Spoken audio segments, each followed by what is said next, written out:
2 Samuel pasal 19 ayat 24 sampai pasal 21 ayat 22. Juga Mephiboset bin Saul menyongsong raja. Ia tidak membersihkan kakinya dan tidak memelihara janggutnya, dan pakaiannya tidak dicucinya sejak raja pergi sampai hari ia pulang dengan selamat.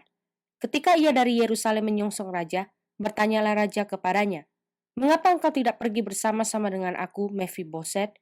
Jawabnya, "Ya tuanku raja, aku ditipu hambaku, sebab hambamu ini berkata kepadanya, 'Pelanailah keledai bagiku, supaya aku menungganginya dan pergi bersama-sama dengan raja, sebab hambamu ini timpang. Ia telah memfitnahkan hambamu ini kepada tuanku raja. Tetapi tuanku raja adalah seperti malaikat Allah, sebab itu perbuatlah apa yang tuanku pandang baik. Walaupun seluruh kaum keluargaku tidak lain dari orang-orang yang patut dihukum mati oleh tuanku raja, tuanku telah mengangkat hambamu ini di antara orang-orang yang menerima rezeki dari istanamu. Apakah hakku lagi dan untuk apa aku mengadakan tuntutan lagi kepada raja?" Tetapi raja berkata kepadanya, "Apa gunanya engkau berkata-kata lagi tentang halmu? Aku telah memutuskan engkau dan Ziba harus berbagi ladang itu." Lalu berkatalah Mephiboset kepada raja, "Biarlah ia mengambil semuanya, sebab tuanku raja sudah pulang dengan selamat." Juga Barzilai orang Gilead itu telah datang dari Rogelim dan ikut bersama-sama raja ke Sungai Yordan untuk mengantarkannya sampai di sana. Barzilai itu sudah sangat tua, 80 tahun umurnya. Ia menyediakan makanan bagi raja selama ia tinggal di Mahanaim, sebab ia seorang yang sangat kaya. Berkatalah raja kepada Barzilai, "Ikutlah aku akan memelihara engkau di tempatku di Yerusalem." Tetapi Barzilai menjawab raja, "Berapa tahun lagikah aku hidup sehingga aku harus pergi bersama-sama dengan raja ke Yerusalem? Sekarang ini aku telah berumur 80 tahun. Masakan aku masih dapat membedakan antara yang baik dan yang tidak baik? Atau masih dapatkah hambamu ini merasai apa yang hamba makan atau apa yang hamba minum? Atau masih dapatkah aku mendengarkan suara penyanyi laki-laki dan penyanyi perempuan? Apa gunanya hambamu ini lagi menjadi beban bagi tuanku raja? Sepotong jalan saja hambamu ini berjalan ke seberang sungai Yordan bersama-sama dengan raja. Mengapa raja memberikan ganjaran yang sedemikian kepadaku? Biarkanlah hambamu ini pulang, sehingga aku dapat mati di kotaku sendiri, dekat kubur ayahku dan ibuku. Tetapi inilah hambamu Kimham, ia boleh ikut dengan tuanku raja. Perbuatlah kepadanya apa yang tuanku pandang baik." Lalu berbicaralah raja, "Baiklah, Kimham, ikut dengan aku. Aku akan berbuat kepadanya apa yang kau pandang baik, dan segala yang kau kehendaki daripadaku akan kulakukan untukmu." Kemudian seluruh rakyat menyeberangi sungai Yordan. Juga raja menyeberang setelah berpamitan dengan Barzilai dengan ciuman, lalu orang ini pun pulanglah ke tempat kediamannya. Sesudah itu berjalanlah raja terus ke Gilgal, dan Kimham ikut dengan dia. Seluruh rakyat Yehuda bersama-sama setengah dari rakyat Israel telah mengantarkan raja. Tetapi seluruh orang Israel datang menghadap raja dan berkata kepada raja, "Mengapa saudara-saudara kami, orang-orang Yehuda itu, menculik raja dan membawa dia menyeberangi sungai Yordan dengan keluarganya dan semua orang Daud yang menyertai dia?" Lalu semua orang Yehuda menjawab orang-orang Israel itu, "Oleh karena raja kerabat kami, mengapa kamu menjadi marah karena hal ini? Apakah kami makan apa-apa atas biaya raja? Apakah kami mendapat keuntungan?" Tetapi orang-orang Israel itu menjawab orang-orang Yehuda, "Kami 10 kali lebih berhak atas raja, sebab anak sulung kami melebihi kamu. Mengapa kamu memandang kami rendah? Bukankah kami yang pertama-tama harus membawa raja kami kembali?" Tetapi perkataan orang-orang Yehuda itu lebih pedas daripada perkataan orang-orang Israel. Kebetulan ada di sana seorang dursila bernama Seba bin Bikri orang Benyamin. Ia meniup sangkakala serta berkata, "Kita tidak memperoleh bagian daripada Daud. Kita tidak memperoleh warisan dari anak Isai itu. Masing-masing ke kemahnya, hai orang Israel." Lalu semua orang Israel itu meninggalkan Daud dan mengikuti Seba bin Bikri. Sedangkan orang-orang Yehuda tetap berpaut kepada raja mereka, mengikutinya dari sungai Yordan sampai Yerusalem. Sampailah Daud ke istananya di Yerusalem, lalu raja mengambil ke-10 gundik yang ditinggalkannya untuk menunggui istana.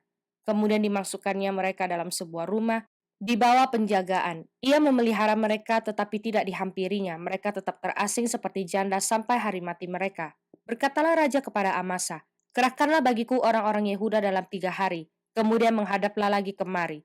Lalu pergilah Amasa mengerahkan orang Yehuda, tetapi ia menunda-nunda tugas itu sampai melewati waktu yang ditetapkan raja baginya. Lalu berkatalah Daud kepada Abisai, "Sekarang Seba bin Bikri lebih berbahaya bagi kita daripada Absalom. Jadi engkau bawalah orang-orang tuanmu ini dan kejarlah dia, supaya jangan ia mencapai kota yang berkubu. Dan dengan demikian ia luput daripada kita." Lalu Yoab orang Kreti dan orang Pleti dan semua pahlawan keluar menyusul dia. Mereka keluar dari Yerusalem untuk mengejar Seba bin Bikri. Ketika mereka sampai ke batu besar yang di Gibeon, maka Amasa sudah tiba di sana lebih dahulu daripada mereka. Adapun Yoab mengenakan pakaian yang perang dan di luarnya ada ikat pinggang, dengan pedang bersarung terpaut pada pinggangnya. Ketika ia tampil ke muka terjatuhlah pedang itu. Berkatalah Yoab kepada Amasa, "Engkau baik-baik saudaraku." Sementara itu tangan kanan Yoab memegang janggut Amasa untuk mencium dia. Amasa tidak awas terhadap pedang yang ada di tangan Yoab itu. Yoab menikam pedang itu ke perutnya sehingga isi perutnya tertumpah ke tanah. Tidak usah dia ditikamnya 2 kali sebab ia sudah mati. Lalu Yoab dan Abisai adiknya terus mengejar Seba bin Bikri. Dan seorang dari orang-orang Yoab tinggal berdiri di dekat mayat itu sambil berkata, "Siapa yang suka kepada Yoab dan siapa yang memihak kepada Daud, baiklah mengikuti Yoab." Dalam pada itu Amasa terguling mati dalam darahnya di tengah-tengah jalan raya. Ketika orang itu melihat bahwa seluruh rakyat berdiri menonton, maka disingkirkannya mayat Amasa dari jalan raya ke padang, lalu dihamparkannya kain di atasnya, karena dilihatnya bahwa setiap orang yang datang ke sana berdiri menonton.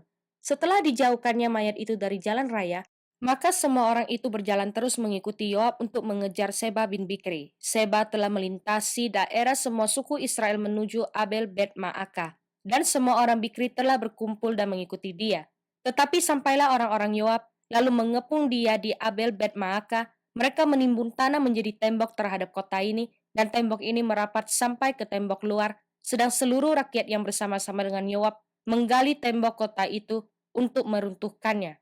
Lalu berserulah seorang perempuan bijaksana dari kota itu, "Dengar, dengar, katakanlah kepada Yoab, mendekatlah kemari supaya aku berbicara dengan engkau."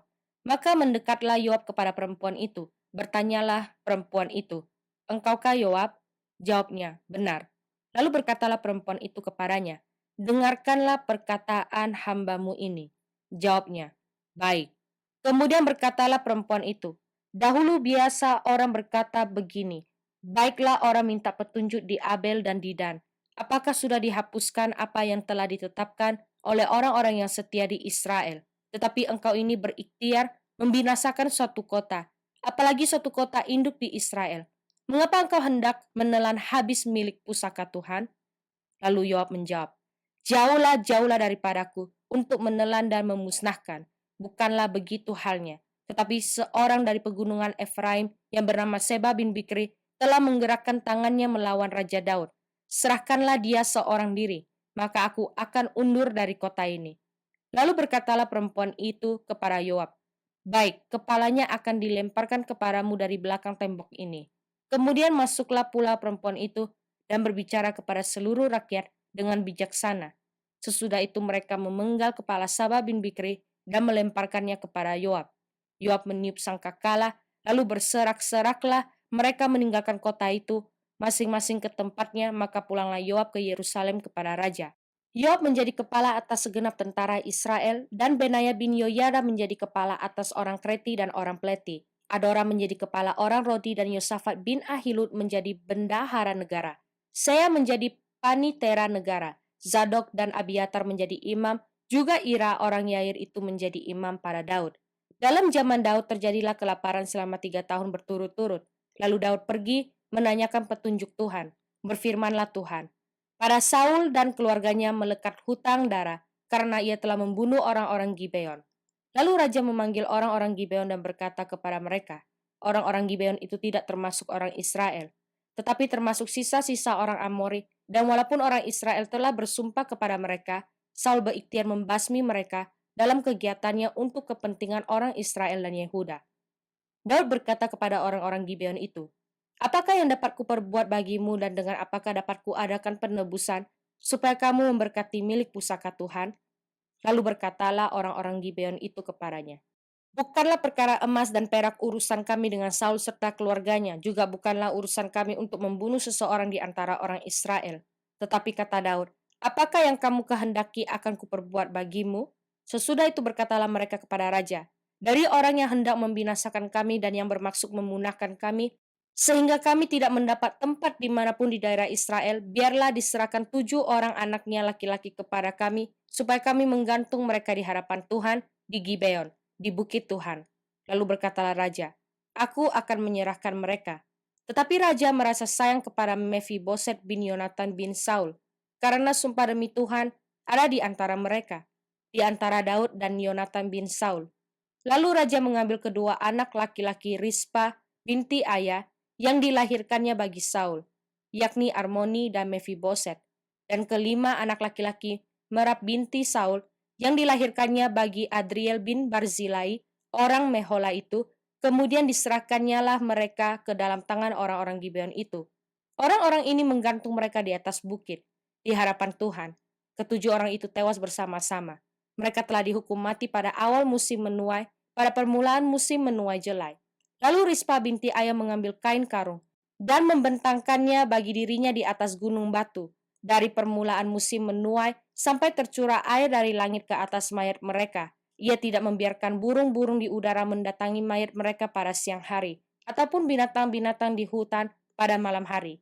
Ketika diberitahukan kepada Daud apa yang diperbuat Rispa binti Ayah, gundik Saul itu, maka pergilah Daud mengambil tulang-tulang Saul dan tulang-tulang Yonatan anaknya dari warga-warga kota Yabesh Gilead yang telah mencuri tulang-tulang itu dari tanah lapang di Betsan, tempat orang Filistin menggantung mereka ketika orang Filistin memukul Saul kalah di Gilboa. Ia membawa dari sana tulang-tulang Saul dan tulang-tulang Yonatan, anaknya. Dikumpulkanlah juga tulang-tulang orang-orang yang digantung tadi, lalu dikuburkan bersama-sama tulang-tulang Saul dan Yonatan, anaknya, di tanah Benyamin, di Zela, di dalam kubur Kish, ayahnya. Orang melakukan segala sesuatu yang diperintahkan raja, maka sesudah itu Allah mengabulkan doa untuk negeri itu. Ketika terjadi lagi peperangan antara orang Filistin dan orang Israel, maka berangkatlah Daud bersama-sama dengan orang-orangnya, lalu berperang melawan orang Filistin, sampai Daud menjadi letih lesu.